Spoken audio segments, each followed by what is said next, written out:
All right, guys. So here we have an econ professor going on CNN to talk about Biden's proposed student loan debt forgiveness plan.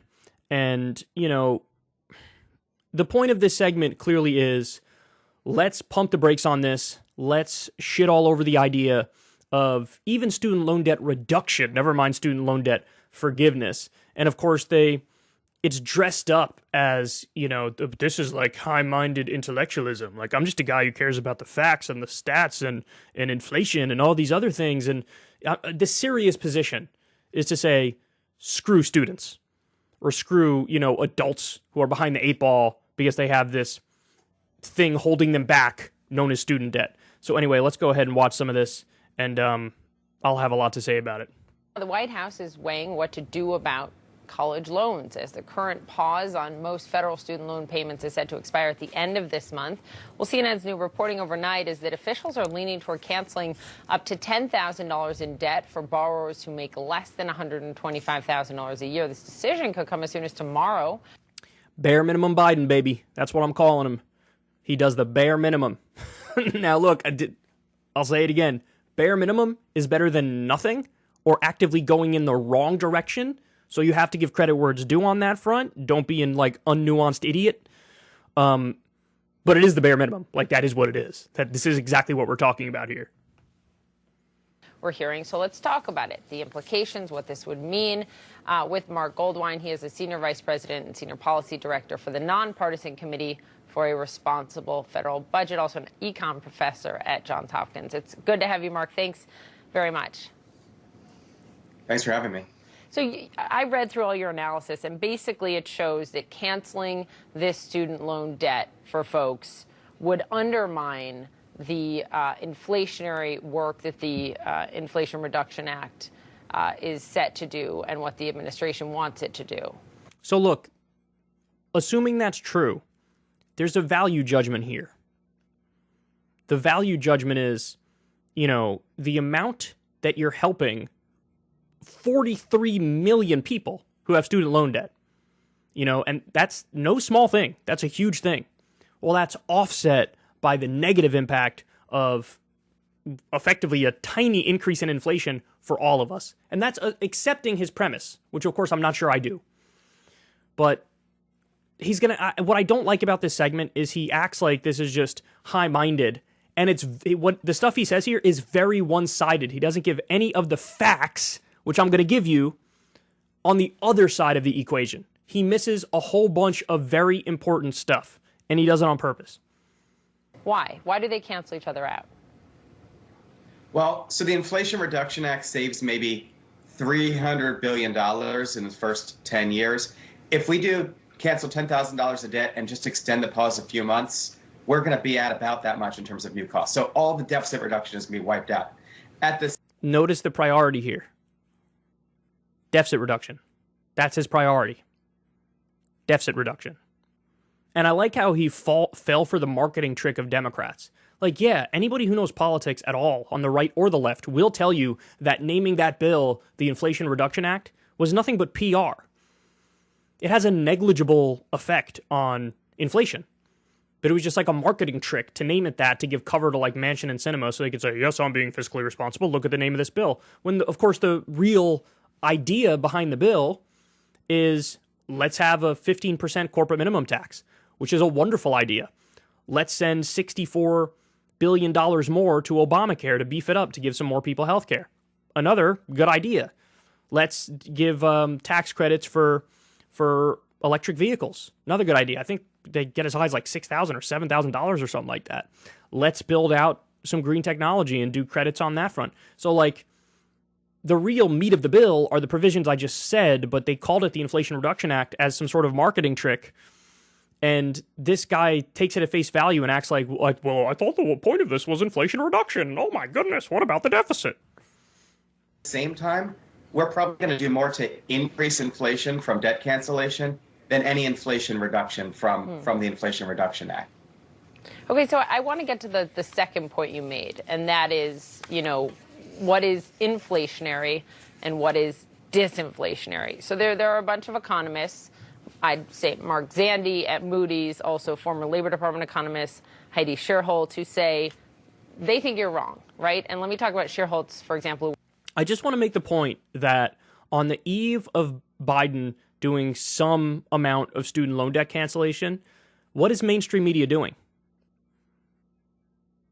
They're effectively arguing against it and saying, hey, this will undermine inflation. Are you sure this is a good idea? Here's an expert to tell you it's not a good idea. So look at the role of mainstream media here.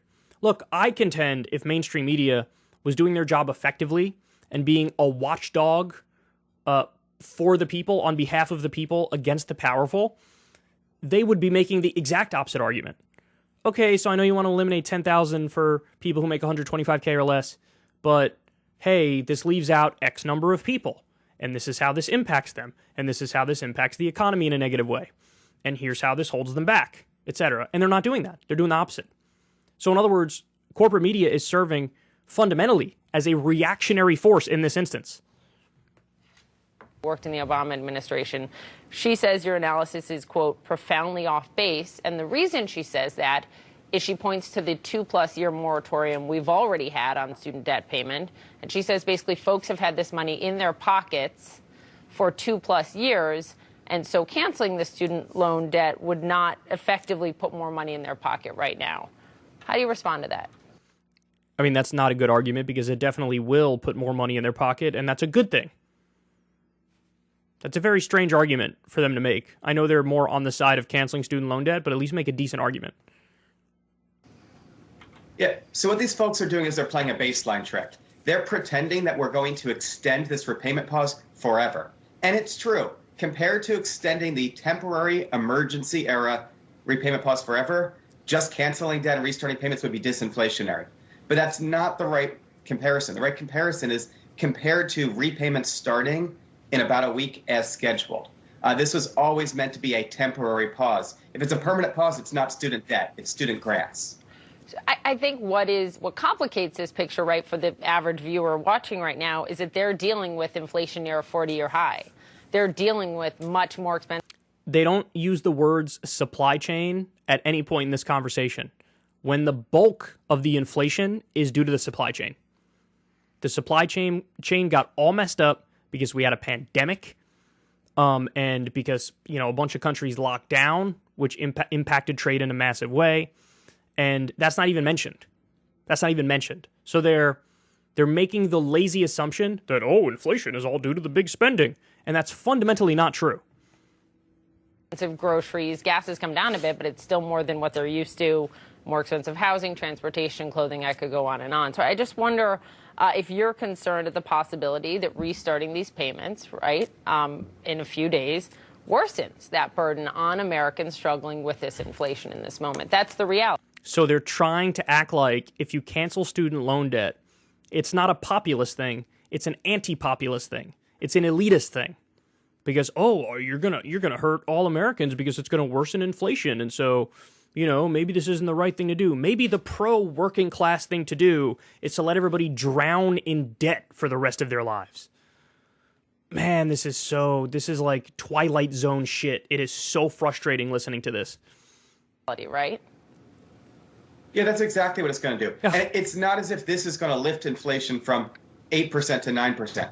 What this is going to do is make it more difficult for us to get inflation down to 2 or 3%, which is where it really should be. It's going to make the Fed's job harder, and that means it's going to increase.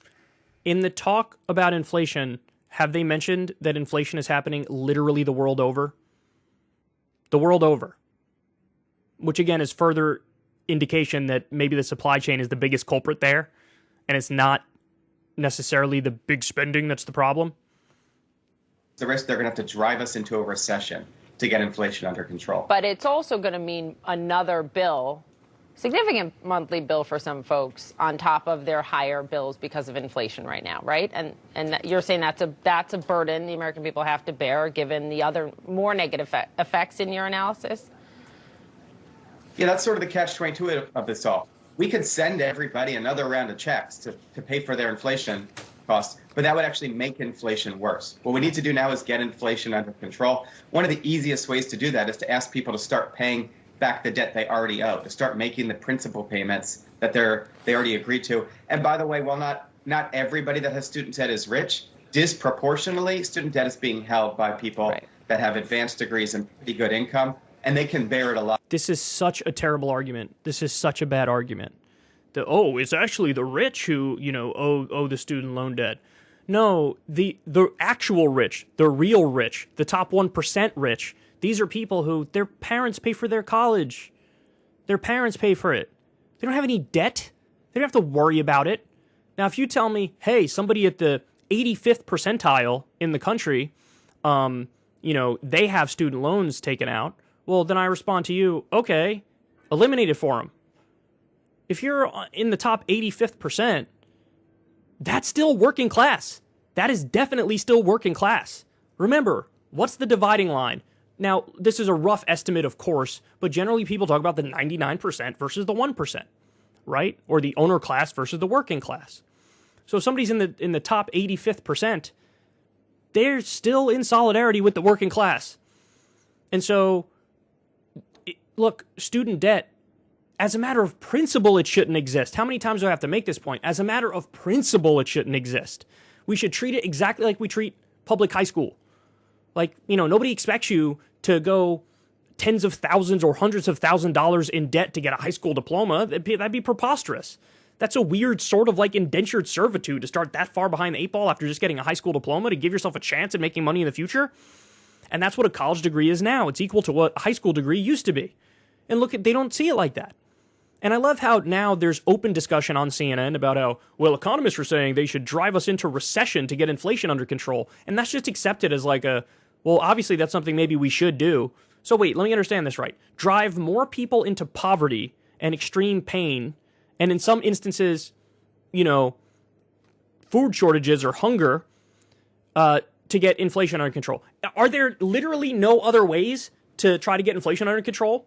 Is like forcing people to suffer at a mass scale the most rational, straightforward response?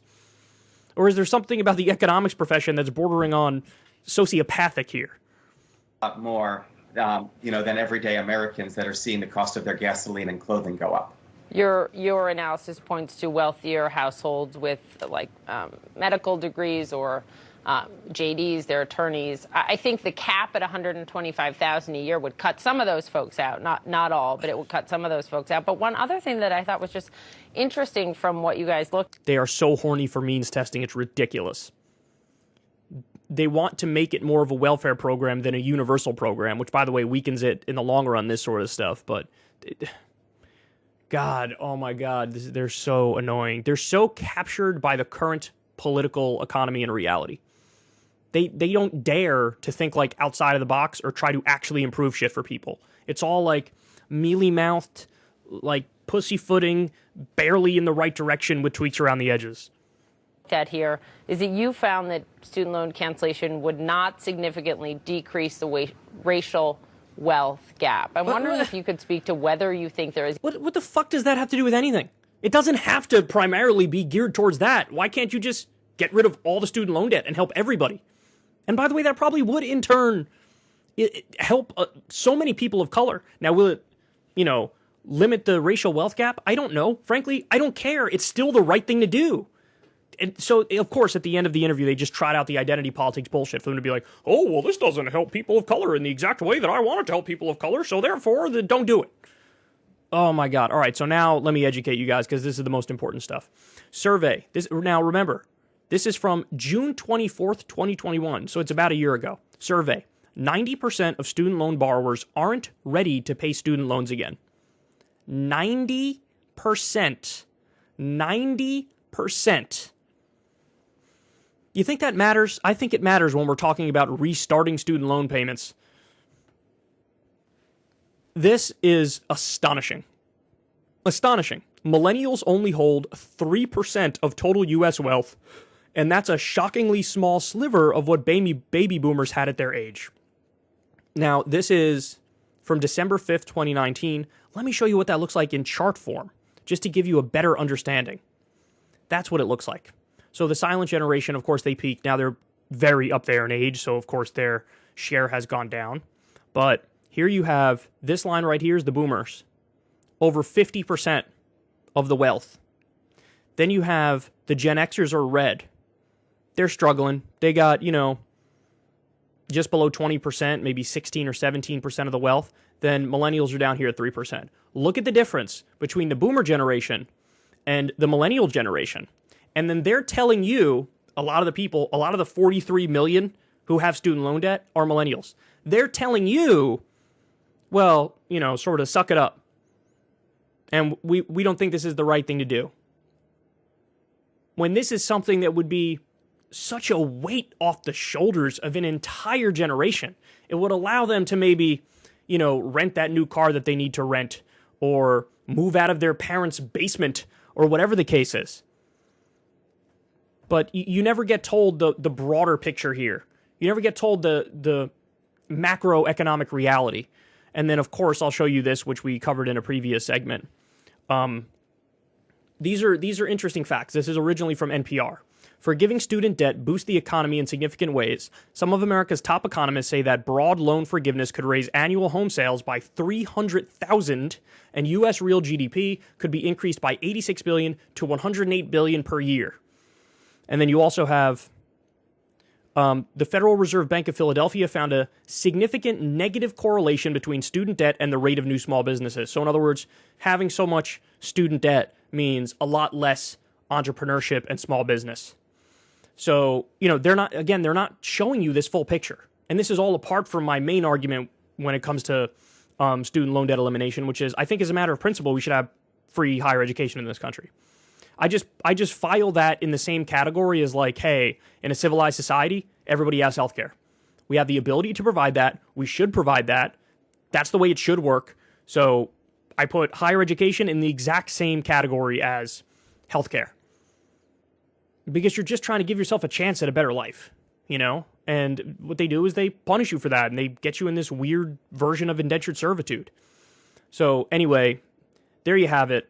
When Biden is picking this middle path, I call him bare minimum Biden, because that's what he is. I'll do 10,000 of student loan debt elimination, and I'll do it for $125,000 and under. That's what he's doing.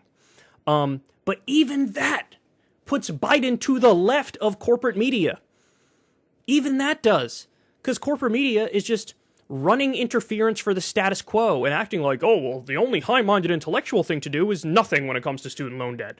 It's absolutely insufferable, and it's one of the many reasons why people despise corporate media, and now YouTube is the #1 outlet for young people to get their news. Ever since Adpocalypse, when YouTube defunded all independent news and politics overnight, we haven't trusted them. We know they can pull the rug out from underneath us at any time. If you enjoy this content, please consider tipping $1 or $2 per month on the Secular Talk Patreon. Link in the video description box below. Thanks for your support.